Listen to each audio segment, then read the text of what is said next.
नेपाल के पोखरा अंतर्राष्ट्रीय हवाई अड्डे पर 72 सीटों वाला यात्री विमान दुर्घटनाग्रस्त हो गया।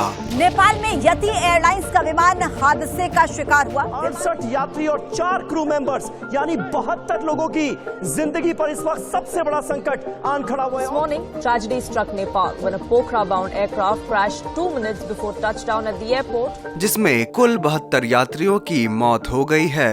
फिलहाल इस एयरपोर्ट को बंद कर दिया गया है। बता दें कि विमान हादसे के मामले में नेपाल का सबसे अधिक खराब रिकॉर्ड रहा है। नेपाल में बीते 12 साल में 8 बड़े विमान हादसे हो चुके हैं। 2010 से लेकर अब तक यहाँ 166 से अधिक लोगों की मौत हो चुकी है। दरअसल यहाँ खराब मौसम और पहाड़ों के बीच बनी कठिन हवाई पट्टी इन हादसों का बड़ा कारण बनती है। तो आइए जानते हैं नेपाल में हुए 2010 से लेकर अब तक के 8 बड़े विमान हादसों के बारे में। इसलिए पूरी जानकारी के लिए इस वीडियो को अंत तक जरूर देखें और हमारे चैनल को सब्सक्राइब भी जरूर कर लें। पहला है 2010 अग्नि एयर फ्लाइट 101 क्रैश। 24 अगस्त 2010 को अग्नि एयर फ्लाइट 101 काठमांडू से उड़ान भरी थी, जिसके बाद एयर ट्रैफिक कंट्रोल से इसका संपर्क टूट गया था।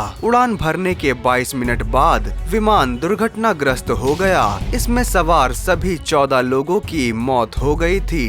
दूसरा है 2010 तारा एयर ट्विन ऑटर क्रैश। 15 दिसंबर 2010 को तारा एयर का विमान क्रैश हो गया था। टेक ऑफ के तुरंत बाद विमान दुर्घटना का शिकार हो गया। चालक दल के 3 सदस्यों सहित जहाज पर सवार सभी 22 लोग मारे गए थे। तीसरा है 2011 बुद्ध एयर फ्लाइट 103 क्रैश। 25 दिसंबर 2011 को बुद्ध एयर का विमान हादसे का शिकार हो गया था। जहाज पर सवार सभी 22 लोग, जिसमें 10 भारतीय नागरिक भी शामिल थे, वे सभी मारे गए थे। चौथा है 2012 अग्नि एयर डॉर्नियर 228 क्रैश। अग्नि एयर डॉर्नियर 228 विमान ने 14 मई 2012 को पोखरा से जोमसोस के लिए उड़ान भरी थी। जोमसोस हवाई अड्डे के पास पहुंचते ही विमान दुर्घटना का शिकार हो गया था। इसमें 21 लोग सवार थे। हादसे में पायलट समेत 15 यात्रियों की मौत हो गई थी। पांचवा है 2012 सीता एयर फ्लाइट 601 क्रैश। 2012 में हुए इस विमान हादसे में 19 लोगों की मौत हो गई थी। विमान ने काठमांडू से उड़ान भरी थी, लेकिन तकनीकी समस्या के कारण इसकी आपातकाल लैंडिंग कराई गई। इसी दौरान हादसा हो गया और सभी यात्रियों समेत पायलट की भी मौत हो गई। छठा है 2016 तारा एयर फ्लाइट 193 क्रैश। 24 फरवरी 2016 को यह विमान दुर्घटनाग्रस्त हुआ था।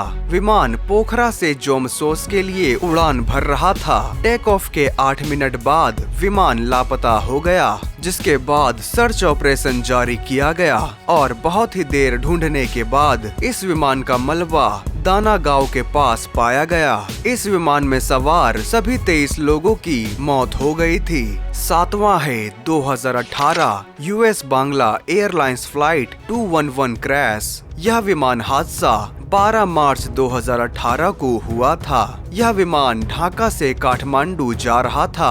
नेपाल के त्रिभुवन अंतर्राष्ट्रीय हवाई अड्डे पर उतरते समय यह दुर्घटनाग्रस्त हो गया। इस विमान में 71 लोग सवार थे, जिसमें से 51 लोगों की मौत हो गई थी। आठवां है 29 मई 2022 को तारा एयरलाइंस का विमान हुआ था क्रैश। इस दुर्घटना में 4 भारतीयों समेत सभी 22 लोगों की मौत हो गई थी। पोखरा से जोमसोस के लिए उड़ान भरने वाले तारा एयरलाइंस के विमान 9 NAET का संपर्क टूट गया था। इस विमान ने सुबह 9:55 पर उड़ान भरी थी, लेकिन 6 घंटे के बाद इसका सुराग पता चला, जिससे यह स्पष्ट हो गया था कि इसमें सवार कोई भी व्यक्ति बचा नहीं होगा। तो यह थी नेपाल में हुए 2010 से लेकर अब तक के सबसे बड़े 8 विमान हादसों के बारे में एक संक्षिप्त जानकारी। आशा है आपको हमने नेपाल में हुए 8 विमान हादसों के बारे में स्पष्ट जानकारी उपलब्ध कराई है। आप इस वीडियो के बारे में या नेपाल में हुए विमान हादसों के बारे में क्या कहना चाहेंगे, उसके बारे में नीचे कमेंट करके अपना सुझाव जरूर दें। अगर आप हमारे इस चैनल में नए हैं तो हमारे चैनल को सब्सक्राइब भी जरूर कर लें, जिससे हमारी आने वाली वीडियोस आप तक पहुंच सके। तो मिलते हैं अगले वीडियो में। इस वीडियो को पूरा देखने के लिए आपका बहुत बहुत धन्यवाद।